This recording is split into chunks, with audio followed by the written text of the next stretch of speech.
but with great skill from him. Doing the Mo Salah! Raheem Sterling! What a finish! What pure class from the Englishman!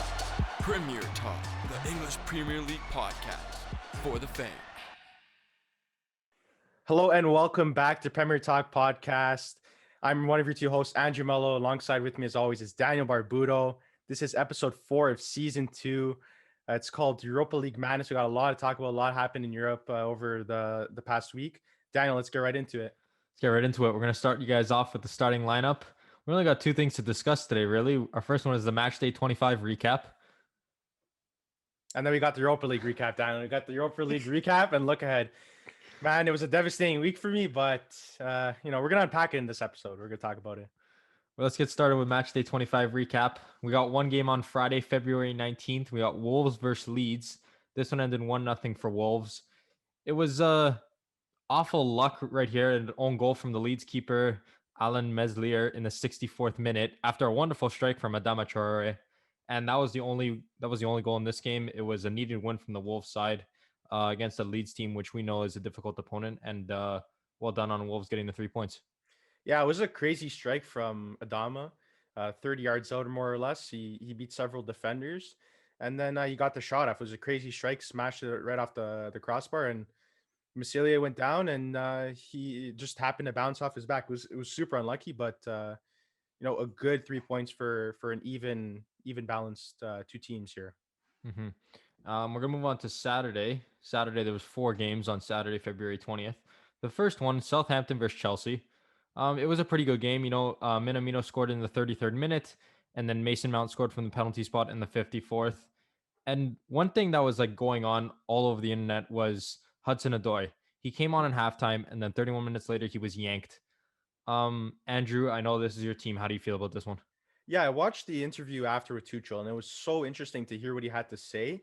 He came out and said that his team deserved the win, and which I agree. And not saying that just because I like Chelsea and have a preference for the club. He came out and said that they controlled the game, they controlled possession, they had more opportunities, which was all true. It just so happened to be they slipped up for one moment, and what he said was, "This is football. These type of things happen." And it was a lovely solo goal from Minimo, the new signing, the new loan signing. He settled in quite well for Southampton so far. Last time out, not so well, but this game he was quite good, and in that particular moment, he got the best of the Chelsea defense. And then Tuchel came out people were criticizing Tuchel because they said he was too hard on Odoi, saying that he didn't have the legs for this game, he didn't have the it factor for this game. Almost, I'm just paraphrasing here, but people were questioning that whether or not he may have hurt the young player's confidence, but you could tell that he wants things a certain way. He's very tactical. He's very tactical in the terms of the way he approaches games. And yeah, he's going to be hard on his players, but you could tell he really wants to win, and he's bringing forth this winning mentality. He's trying to change the culture there for sure. Mm-hmm. Being honest, I don't mind this from a manager. If you bring on a player and you don't like the way he's playing, I'm okay with taking him off. I know, like you said, it's a young player. It might hurt the confidence a little bit. But as a manager, you got to go up to that player. You got to talk to him after. You got to explain to him why he was taken off. And I think Tuchel, even after that interview, he does a good job of explaining why. And I don't mind it, to be completely honest with you. I think it's great, and he has a great winning mentality, and that should be good for this Chelsea side. Yeah, and Barbuto, before, when Frank Lampard was there, Odoi never got the opportunity to even get consistent minutes. They were questioning whether or not he was going to leave to Bayern Munich. A lot of people were saying he needs more minutes and maybe he needs to change his scenery. And Tuchel's the guy that's been giving him that opportunity. He's been playing almost game in, game out at that wing back position. So he's given him responsibility of having to track back, but he's also giving him the freedom to go forward and create opportunities because he's a super skillful player. And I think Tuchel is the right manager for him. He sees the potential in him for sure. So we're going on to the next one here. Is no goals in this one from Burnley and West Brom. Game ended 0-0. Super boring game. West Brom held on. The only really point to this game was that West Brom held on after Ajayi got a straight red in the 30th minute. It was a bad challenge. It deserved a straight red.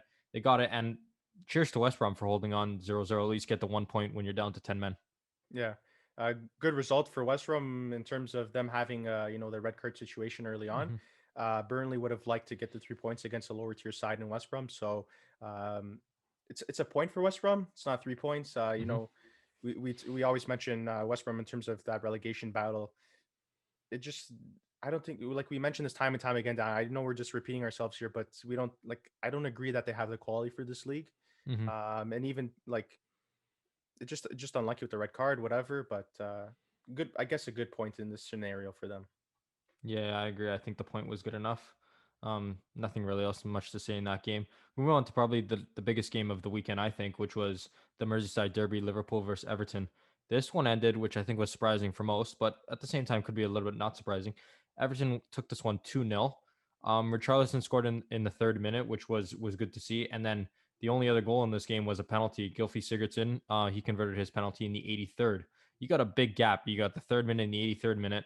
And this loss for Liverpool was Liverpool's third consecutive loss, and what hurt them even more was Henderson in the 30th minute. He had to be taken off because he got a groin injury since he's had surgery, and they said he'll be out around 6 to 8 weeks, which is not a good look for Liverpool, especially in losing 3 games in a row. It's just not looking good right now, especially with all these injuries. Yeah, another stat for that game, Daniel. Too. This is the first time since 1999 that Everton has been able to win a game away at Anfield, and the scenes in the locker room after the game was Hmm. incredible to see. They were stacked, the Everton players, and they really deserve this because they were the dominant team from the start. And you could see time and time again this Liverpool. The biggest problem with this Liverpool club is their back line. You know, the fullbacks are there. They have two really super talented fullbacks, but that pairing in the middle has struggled so much. They've been struggling to find a solution to the injury bug. Another player goes down, like you mentioned, in Henderson. Hmm. But that first goal, to allow a goal like that, to just shows you that the inexperience is there and the chemistry is lacking there from the two center backs. Hmm. Um, it was Richarlison was offside at one point. He comes back and meets with the last defender, but the last defender doesn't even check him coming back on. It doesn't go to guard him, Hmm. and he's just so clever. And it's a classic goal poacher type of goal, and he just waits for the right moment. He has his space in between the two center backs, and then he just waits for that little sliding pass through in between the center halves, and he buried it quite nicely. And Allison has no chance. He's pretty much in alone on goal, and it just shows you Liverpool's struggles.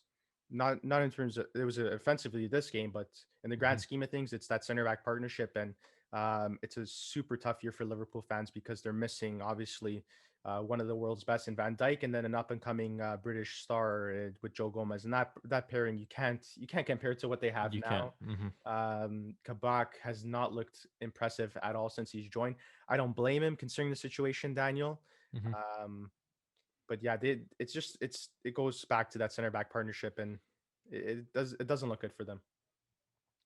Just another stat for you guys. This is the first time Liverpool has lost 3 consecutive home games since 1963, which has been 60 years since they've lost 3 consecutive home games in the league. Um, Not looking good for Liverpool. I want to ask you, do you think, I know they've had their injuries in the back line, but over the past couple of years, they've been outscoring teams too. And it seems that this year, their front line hasn't put enough goals in the back of the net. I don't know if it's just because they're winning they're winning or losing by like a goal margin or 2 goal margin, but I don't know if it's do you think it's the attack or the defense? I guess that's what I'm trying to get at. Daniel, I think it's two things. I think it's a lack of confidence, and I think it's a lack of momentum. When teams are playing really well, and that's in terms of like your whole team being organized, like it starts at the back down. We all know this. Like defense is key to winning games, and Hmm. I think when you have a strong foundation, you're able to build upon that foundation, and that goes with many sports, but soccer in particular, you really need a good back line. And that translates to possession. It translates to the ability to move balls forward to the flanks and then up to your strikers. Um, and I think it's also a lot like I mentioned, lack of momentum. When a team is firing in all cylinders, like similar to what Manchester City is, it's so hard to stop them. And I Hmm. think with Liverpool last year, even though there's that break and that pause with COVID when the leagues were stopped, um, Liverpool had so much momentum. They were playing so well, like nothing was going bad for them. And I think this year they've hit a bump, and then they haven't been really able to recover from that bump. The bump obviously being the injuries, but when you're playing well, when your team's you know organized and playing all together, then you're not going to see too many problems. But right now, this team seems a little disoriented, and lacking confidence in many cases. We're gonna move on to the last game on Saturday, February 20th. Here we got Fulham versus Sheffield. Got 18th versus 20th. I don't think a lot of people were expecting much in this game. Yeah. Adamola, sorry, I said Adamala. Adamola Lookman scored the only goal in this one in the 61st minute. That was the only goal. Again, nobody really expected much. It's basically the only stat line you can pull from this game. Yeah, he belongs to Everton still. He's on loan to Fulham. He's been loaned out to multiple clubs. He was at Leipzig, had a stint there as well. Didn't do particularly well, but Daniel, every time we mention Fulham, I seem to be mentioning Lookman. He's definitely got some potential to him. He's one of the Mm-hmm. more exciting players on Fulham, and if I was someone working at that club, I'd try to sign him on a permanent deal because I think at Everton he doesn't have that opportunity with all the they got loads of talent there now. Mm-hmm. I think he could have some success if he continues to stay with this club and continues to keep developing because he's gonna get key minutes with this Fulham side for sure. Mm-hmm. Hopefully for him that they don't get relegated, because then he'll be playing in the English too, which mean your value does decrease a little bit. But again, you'll be playing lots of quality minutes for this Fulham side. We're gonna move on to Sunday, February 21st. There was another 4 games in this on Sunday. Mhm. The first game, West Ham versus Tottenham. West Ham won this one 2-1. Andrew, you want to talk about this one? Yeah, this was a London derby here. Anytime it's a derby of any sort, the stakes are high, and the stakes were really high for Tottenham and Spurs fans. And on this day, Antonio comes out, scores early on in the game. Mm-hmm. I believe it was the 5th minute, Daniel. And then later on, Jesse Lingard in the 47th scores to put them up 2-0. So right there, that's just them taking control of the game, taking hold of the game. West Ham been super impressive this year. Hats off to the coaching staff there with David Moyes, former Manchester United man, Daniel. Mm-hmm. And then Tottenham nearly, they had the chance, the Lucas Moura chance in goal. It was actually a well-worked corner set piece, whatever you want to call it. And the tiniest man on the pitch manages to get the header off, and it was a Yep. lovely header. But again, Daniel, we always talk about this Tottenham team, and we're going to talk about them later on in Europa League. It's like two different teams playing. I know they played an significantly inferior opponent in Europa League, but Mm-hmm. uh, they're a completely There's no different translation. I team. don't. I Yeah, don't there's no understand. that's exactly it, Daniel. There's no translation. In the Europa League, they're one team. In the Premier League, they're another. People were hyping up the squad because they're in first place. Now I think they're in eighth. We mentioned Mm-hmm. they're still around that eighth spot there. But it's just terrible, terrible, terrible, terrible. If you're a Spurs fan, you thought things were going to go up from where they've been in the past. You thought they could contend this year, Mm-hmm. especially with Manchester City being out of the count for so long. But look at them again. West Ham playing good, Tottenham not so much. I want to hear what you think about this situation here with the Spurs. I don't think it's great. I know last week we discussed at the end from our fan questions. Mhm. Somebody asked, when do you think Mourinho's going to get sacked? I think it's going to be soon, to be completely honest with you. I know West Ham is a great opponent. They've been playing well lately. And Tottenham, it might be lack of confidence. And that with, I just don't, I see a lack of confidence, but then I go and I watch them in Europa League and it's a completely different team. I don't know what's happening right now, but they need to change somewhere. If that's big transfer, which transfer window's done, so that can't happen. So the next thing you look at is coaching staff. I think they need a change. I think that it started off Mourinho, that the way that he plays is defensive with a counterattacking like style. I think when Kane got injured, that fell off big time because their main attacker was injured, and I don't even think he's at 100% yet. To be completely honest with you, he hasn't been great since coming back from injury, which I think is a big blow for Tottenham. But I think it's coaching staff. I think they got to get rid of Mourinho. I said it last weekend. I give him another 2 games, to be honest with you. Daniel, I'm gonna have to disagree with you here because Mourinho comes into this situation. He brings in certain players, but he didn't want to bring in all. He didn't get to bring in all the players he wanted, and we still look. I'm going to mention that back line, Daniel. That's where they're most vulnerable because their Mhm. attack is phenomenal because they have obviously one of the Premier League's best in Harry Kane, and another Premier League, you know, he's super talented in Hungman's son. Like you can't beat that attack, right? Mhm. There's only a number of teams that can match their attack, but their center back partnership is absolutely terrible. Alderweireld, he's good. And then you pair him with when Alderweireld's out or he's not healthy, and there's the Premier League's a lengthy season. You need depth. They have Davison Sanchez. He was amazing when he first came in from Ajax, but he's been Mhm. super vulnerable. And just like him, Eric Dyer's the same situation. He's a CDM, brought to play center back, and he's been poor. Mhm. Numerous fouls that he's committed don't need to be made. And their defense, their back line, like Liverpool, is so fragile. That's the Mhm. best way to describe it. Because fullbacks too, they're whatever. They're inconsistent at times. Reguilon, I thought he would be much better because he had a super season at Sevilla last year when they won the Europa League. Um, it's just Daniel, consistency is so key in this league, and they Mhm. were so consistent in that one period of time when they look like they couldn't be beaten. They're in first place, but since then they lost and they haven't been able to find that form again. And it's very troubling if you're a Spurs fan. Just one more thing I want to put out there. I think that if this was like we looked at Chelsea earlier in the year when they got rid of Lampard and they brought in Tuchel, I don't think a lot of people expected that Lampard firing or sacking No, because he was great last year with the youngsters and like literally just everything that was given to him. And then when he had it and he got a couple signings, he has been great. And you said it too that Chelsea, they're the way that their management, like they don't really care. If you're not playing well, you're gone. I think if this was the case, if Mourinho was, if they had Chelsea's management with Mourinho, Mourinho would have been gone already. I don't even think it's anywhere close, considering they were in first place with looking fantastic, and now they've dropped all the way back into middle of the table, and they don't right now they don't have any hope to climb up the table. I can't see it happening. yeah, I'd have to agree with you there, Daniel. Daniel, do you want to segue to the next match here? Next match on Sunday, February 21st, we got Aston Villa versus Leicester City. This was a good one, actually. James Madison scored in the 19th minute, and Javi Bonds Javi scored. Bonds. Javi Bonds scored 4 minutes later in the 23rd, and this put Leicester up 2-0. Now nice comfortable lead, but a 2-goal lead isn't always great. Bertrand Traore came down in the second half for Villa, and he scored in the 48th minute. But those 2 goals in the first half were too much for Villa to handle, and Leicester ended up taking the 3 points here. Yeah, tough loss for Villa. They were in the match the whole way through.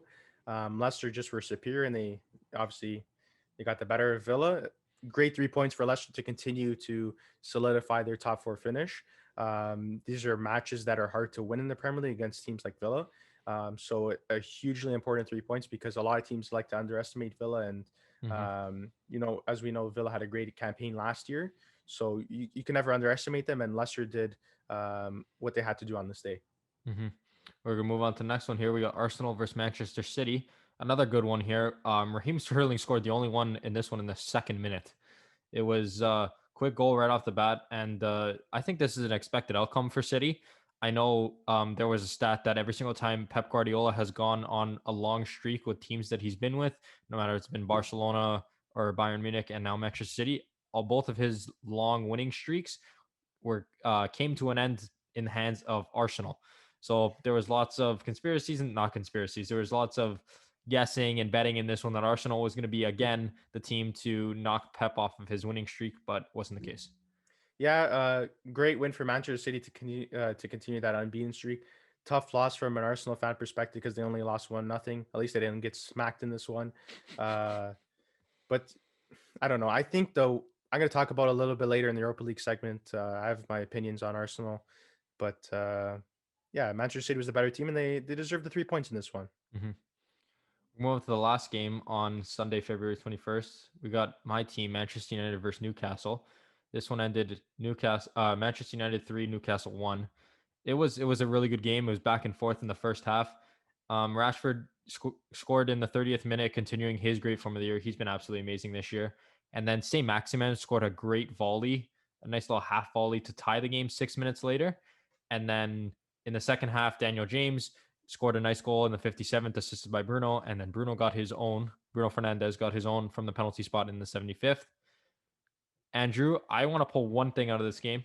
How important is Bruno Fernandes for this Manchester United side? I think he is absolutely like this for me could go down as one of the greatest signings considering price, how well he's done for this team, and where he's bringing them. How do you feel about it? Daniel, I'm excited because he's Portuguese, and at the end of the day, if he could, do what he's doing for Manchester United for the national side, I'll be ecstatic because Daniel, he's a game changer. That's literally what he is. He decides games. The games that he struggles, That's when Manchester United looks a little inferior to their opponent. But when he's on the money, he's a conductor. He's a magician in the midfield. He's able to create so many opportunities as well as score goals. And he's Bruno Fernandes. He gets the penalties and he makes them. So I was waiting for the pen merchant memes that are coming out of this one. I think he was great the all game. He played great. He deserved. I think I hit the crossbar from a long shot. Um, he's I a think beast, he was Daniel. great. Daniel. He's a He's beast. fantastic in He's the a midfield. beast. I think he's one of the best midfielders all year in the Premier League. I know that sounds biased, but Daniel, then again, it's not biased because at the end of the day, how many Premier League month awards has he received, right? So mhm. the fans know, the people that watch the Premier League day in day out know he's talented. Obviously, I'm just joking with you. I'm just a little bit of banter, but he's a class player, and I don't like to say that about too many players, Daniel. Mhm. Um, so yeah, he's just class, man. You guys are lucky to have him. I would love to have a player like that on my team for sure. We move on to Monday, February 22nd, the last game of match day 25. We got Brighton versus Crystal Palace. Crystal Palace took this one 2-1, and they struck first with a goal in the 28th minute from Jean-Philippe Mateta. It was a great back heel through the defender's legs, right around the goalie, and it was his first goal in the Premier League. A nice youngster, rising talent. Hopefully, he pans out. And He's then on the loan, center. right? I think he's a loanee for them right now from Germany. I think he's from Mainz. I don't know what team in I Germany think he's he's from, from but Mainz. he's a Yeah, loanee. yeah. And then you got center back Joel Veltman scoring in the 55th to tie the game up. And then Kristen Benteke looking like 2012 Kristen Benteke with a volley in injury time in the 95th minute. It was lovely, from Townsend on the left wing, crossing a ball into Benteke, first time volley into the bottom left corner. Fantastic volley for me. Um, I think this was a great outcome for Crystal Palace. It was a little bit for Brighton. You kind of you don't like this result because It's a tough Brighton loss. It's a they were super they tough were loss. winning. They had Crystal Palace on the ropes the entire game. I don't think they deserve to lose, but good on Crystal Palace for coming out on top in this game. Yeah, we usually talk garbage about Crystal Palace. They're such underachievers. Hmm. But yeah, huge win for them. Crazy end to the game. You Hmm. love to see it. It's just no matter what team you're from, you love to see like finishes like this. They're just exciting finishes. And for Hmm. Benteke to do what he did in this match was Hmm. crazy. It's like it's vintage Benteke for me. Yeah, no, it was great. We're gonna move on to Tuesday, February 23rd. This game was a makeup game from match day 18. It was Leeds versus Southampton. Leeds took this one 3-0. You got three goals, one from Bamford in the 47th, the next from Dallas in the 78th, and then Rafinha scored in the 84th. They dominated this game. I know Southampton obviously having two goals in 4 days might be a little factor in this one, but it was great from Leeds to see.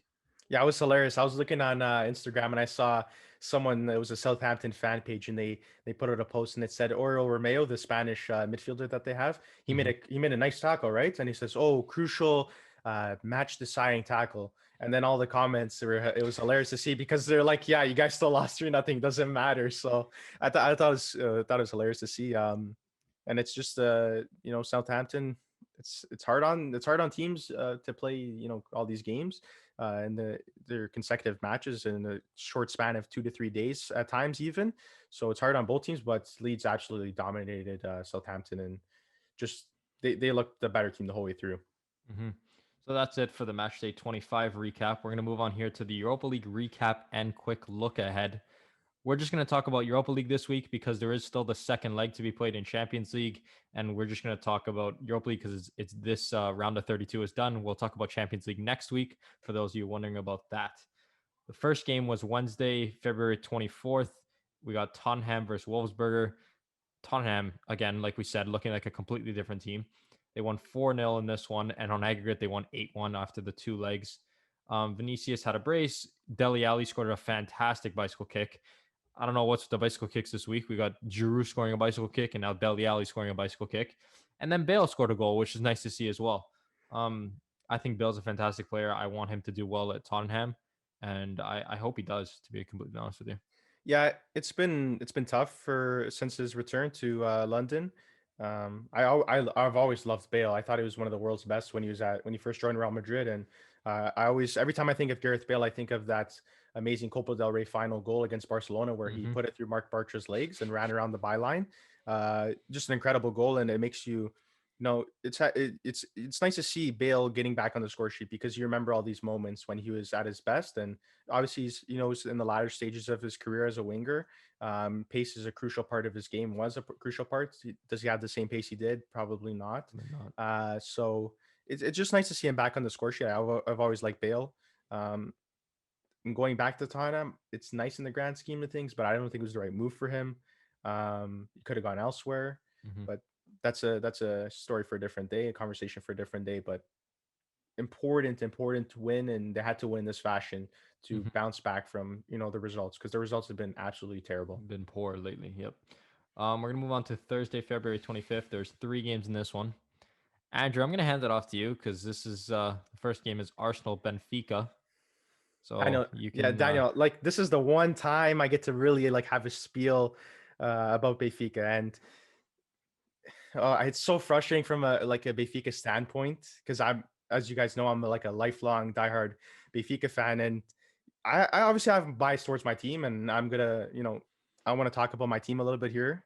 But Arsenal, they got the better of Benfica in this one, 3-2. I'll just give you guys a quick rundown of the game. Arsenal drew first blood. They managed to Saka is just incredible. He's just a he's super phenomenal. talent. Arsenal's lucky to have him. Hmm. Um, and he sent a nice through ball in between Otamendi and Vertonghen, and who was on the other end, Aubameyang. It's hard for Benfica to defend guys like Aubameyang. Like he's super talented, right? Even though Hmm. he's hasn't been playing up to par. He buried that one. Nice little chip. Keeper could do nothing. Helton Late could do nothing.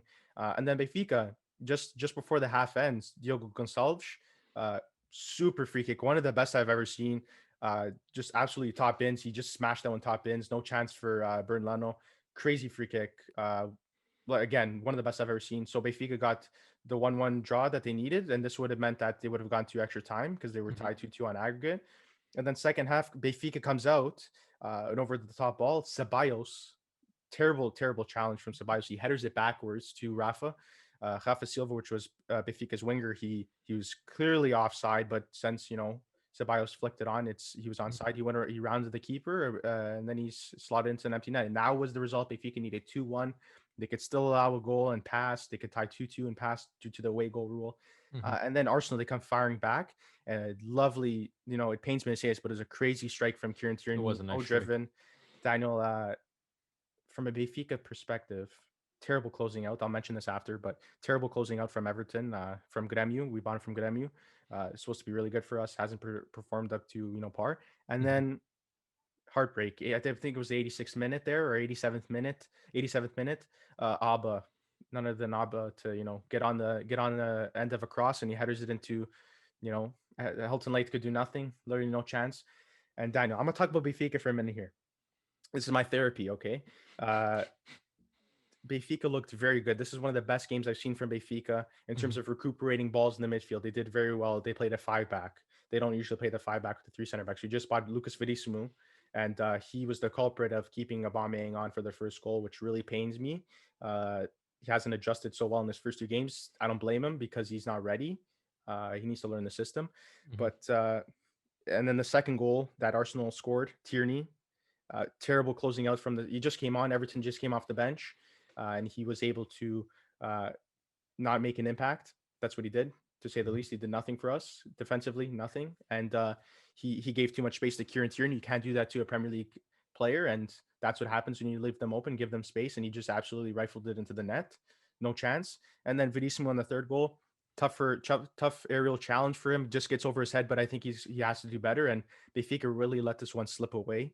Arsenal, I'm not saying this because I'm mad Benfica lost, but Arsenal, they should have been more convincing. If you look at Arsenal's bench, these guys are able to spend hundreds of millions of pounds every year. Benfica does not. They can't Hmm. contend with a team like that, and they almost did. But you look at their bench, Lacazette spent like 40 or 50 mil on him. Nicholas Pepe, 74 million pounds. That's an outrageous sum of money. Like Hmm. their bench is worth more than our starting lineup. And I'm proud of Benfica. Like we have to keep our heads up, even though it was a tough loss. Like there's a lot of internal problems with the club right now, a lot of politics with the club right now, just because of we spent money, brought a new coach, our president was reelected. There's just a lot of things going around. Confidence is not there from Benfica. We're doing absolutely terrible in the league. We really needed this. The fans really needed this because of how much we've been struggling. We needed a win because we haven't been doing well at all. And just Daniel, like it's just so frustrating. Like I'm being so honest here. Like it's so frustrating to see this from a club like I've watched my entire life, Mhm. and I've never seen them at this low point. And it's just so frustrating and so hard to watch every game. Mhm. Yeah, damn, I just had to get that out there, man. Needed rant. It was needed. It was Yeah, it needed. was needed. Um, I'm gonna look at this more of a Arsenal perspective. I think that when Benfica scored their second goal, I think that they had Arsenal at a low point. Arsenal's confidence was really low, and they needed something to boost that confidence back up. Tierney with the strike was something I think exactly what they needed, because as soon as Tierney scored that goal, this whole Arsenal side changed. They realized that they were back in the match and they had the chance to win it. So I think that Tierney goal was definitely the most. It was huge, It was huge. huge. It was the Yeah. changing point of this game. It was a lovely strike. Got to include that. And then Aubameyang scoring in the 87th. After that goal, after the Tierney goal, Arsenal. You had the feeling you could just feel that Arsenal was going to score again because of the confidence they had going forward, the men that they were rushing. Benfica couldn't really handle that But amount of Daniel, pressure. Benfica blew some huge chances. Like there was Mhm. a moment when our midfielder, pardon me, Gabriel, Brazilian international, or he hasn't had any caps really for Brazil, but Brazilian international, whatever. He super lazy player. I dislike him so much now since he's came into the club, but he's super lazy and nonchalant on the ball. And the one time he's not lazy, he pounces upon like a poor pass, and he's darting down the wing, and he has the ability to send in. I believe it was Rafa. Rafa was open. Uh, he was in alone on goal, and just a garbage Mhm. pass. So like chances like that is what killed Benfica. Arsenal is very lucky. Benfica doesn't have that attacking quality that they've had years prior with some of their great strikers that they had through the ranks. This year they're really missing it. Seferovic is garbage. Another one. So I'm just like it's just missed chances that cost the Benfica, and also slipping up in certain moments like the Tierney goal, like we mentioned already. Mhm. I think even one guy we need to shout out. I think we'll both agree, Saka. I know Aubameyang obviously scoring both goals. He finished. That's his job as a striker, to finish those goals. But Saka, I think he played fantastic in this. I think he was great. Um, I think if you're your Arsenal fans, you're excited for his talent. He's young. He has great potential, and I think if you're your Arsenal, you're really excited for what he's going to show going forward. Yeah, Daniel, I want to switch from this topic. I've already like exhausted everything from this topic, but Leicester, what a surprise! I said that they had the potential to go really far in this campaign in the Mhm. Europa League, and they crashed out against Slavia Prague. They lost 2-0, goals from Provad and Sima. I didn't get to watch the game, but the result was absolutely terrible. You would have expected Leicester to be going further in this tournament. They have quality on their teams, and huge underdog win from Slavia Prague, and the fans must be ecstatic to beat a team like Leicester. Hmm. I think if Leicester, this is really upsetting from a Leicester fan standpoint. It's Mhm. upsetting.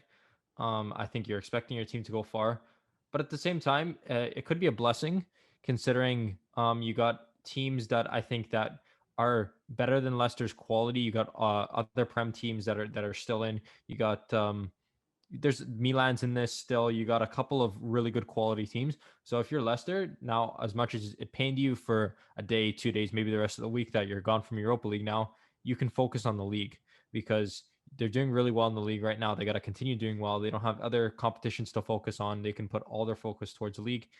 I think this is a blessing in disguise for Leicester. Yeah, Daniel, that's a great point you make there because fitness is so important, and I feel like fitness has really been a detrimental like factor for teams. And when teams have good fitness, good depth, they're able to do Hmm. well. And you've seen teams that struggle with that depth, struggle with the fitness, and the multitude of games that they're playing every week, then their form drops. And this could be really a blessing in disguise, like you mentioned. We move on to the last game in Europa League on Thursday. Daniel, at least Manchester United's going through, right? At We got least Man Manchester United's United going going through. through. We're excited about it. This Please one knock out Arsenal for me, all right? Please knock out Arsenal. we got Manchester United versus Sociedad. This one ended 0-0. Manchester United came on the first leg and they destroyed Sociedad 4-0. So United really didn't. They put out a decent starting lineup. A couple of changes from what they regularly would put out. Obviously, because you're up 4-0, you don't expect Sociedad to come back. But scary in the first half, especially from I was watching the game. It was scary. Oyarzabal, can't say his name. He skied a penalty like early. I think it was like terrible the miss. 12th He minute. bottled that penalty. Oh, it was brutal. Dan James, I don't know what Dan James is doing. He comes running back. He's fast. He's a little rat. I find him along the field. He's so fast. It's insane. It was a bad tackle on his part. He was coming back, try to defend in the box, reckless. But if you look at it, Oyarzabal, he skied that penalty. So I guess no harm, no foul. Then Sociedad hit the crossbar twice after that, once from a header, once from a nice strike. Tuanzebe came on as a sub in the second half, and he scored his first goal for Manchester United, but it was ultimately ruled out after Lindelof kneed a guy in the face off the corner kick. It was nuts. He tried to go up like a goalkeeper. Some UFC stuff. Oh, it was crazy. Literally kneed a guy right in the face. He got a yellow card for it. The goal was called back. Not much. There wasn't really any big moments in this game. If Oyarzabal would have scored that pen, this game would have been completely different, because that gives a little bit more confidence and hope to this Sociedad team. But overall, Manchester United fan, you already won the game you already won the first leg 4-0. I'm okay with this this outcome, and I'm excited to look at the next round. Yeah, Daniel, this was for Sociedad. This was a mountain too tall to climb. That's really what it was. 4-0 is a huge scoreline to overcome. And just knowing that in the back of your mind, we have to score 4 goals to just be level and not allow any at the same time, and also score 5 if you want to pass automatically. It seems like a feat that no one could really, overcome. And for Sociedad, it was. And unless you're Barcelona. Unless you're Barcelona, yeah. Barcelona likes to do both, though. They like to beat PSG, and then they also like to lose to Roma. So yeah, that's true. They like to do both. They're like the Robin Hood. They take from the rich and they give to the poor. To the poor. So that's a great analogy, actually. It's a fantastic analogy. We're gonna move a look ahead for Europa League. The draw happened this morning.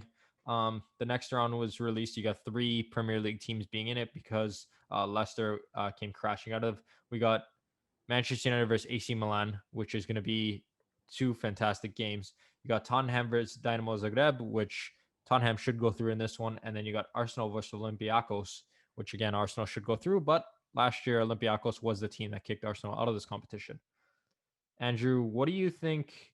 Do you think there's going to be any upsets in these 3 games, or do you think all Premier League teams are going to go through? I think Manchester United could beat Milan. Milan's been very good in the league. They've tapered off a little bit. They're sitting in second behind Inter. But all the draws are, except for the Tottenham, I think is going to go through against Zagreb. Zagreb's a decent team, but nowhere near the level of Tottenham. I think Tottenham really wants to prove something now in the Europa League, because it looks like they're out of the race in the Premier League for sure. So they really want to establish themselves in this tournament. Possibly this could be their steps into Champions League next year. They have to win this tournament in order to qualify, because it doesn't look like they're going to really get a spot this year in the Premier League. So they're really going to go all out in this, I think. So easy for Tottenham. Manchester United, a little bit more tough of a challenge, but AC Milan just squeaked by an aggregate 3-3. They had the away goal advantage there, but I think Manchester United will be able to surpass Milan due to their form of late. And then Arsenal and Olympiakos. This is a weird one, because as we know, Arsenal got knocked out of the same tournament last year because Olympiakos, got the better of them there. So maybe they could do it again. I don't know. I think Arsenal will probably try to surpass it, but that's what I think, Daniel, for these. I'm excited for this next round. Honestly, I think there's a lot of good matchups. I know there's a couple of lower tier teams still left in this, but now they'll slowly funnel out until you got the quarterfinals with 8 teams left. I'm excited. I hope Manchester United goes through, and I hope that all the Premier League teams go through, because if you're looking from an English fan perspective, you want your teams to go through into the next round, and it'll be great to see them play in the Europa League at a bigger stage instead of just competing. Manchester United versus Arsenal is just another game. You play each other twice a year, but when you're going on the Europa League stage, it's way bigger. It's way more for a player to hope for. Great points there to end off this episode 4, Europa League Madness. It was truly a crazy week in European football for English teams. I got real on this episode about my Benfica. I'm still sad about it, still sad about the result. That about wraps it up. Guys, follow us on Instagram at PremierTalk Podcast. We want to continue growing our social media. We always like to put out content for you guys, whether it's graphics and whatnot. So we just appreciate all your support, and thank you guys for listening. Daniel, do you have anything to say before we wrap up the episode? Go watch on YouTube, Apple Music, Spotify, Google Podcasts, wherever you guys want to listen, we'll be there. Hope you guys enjoyed the episode because we love giving you guys content as always. And we love you guys. See you guys next week. Appreciate it.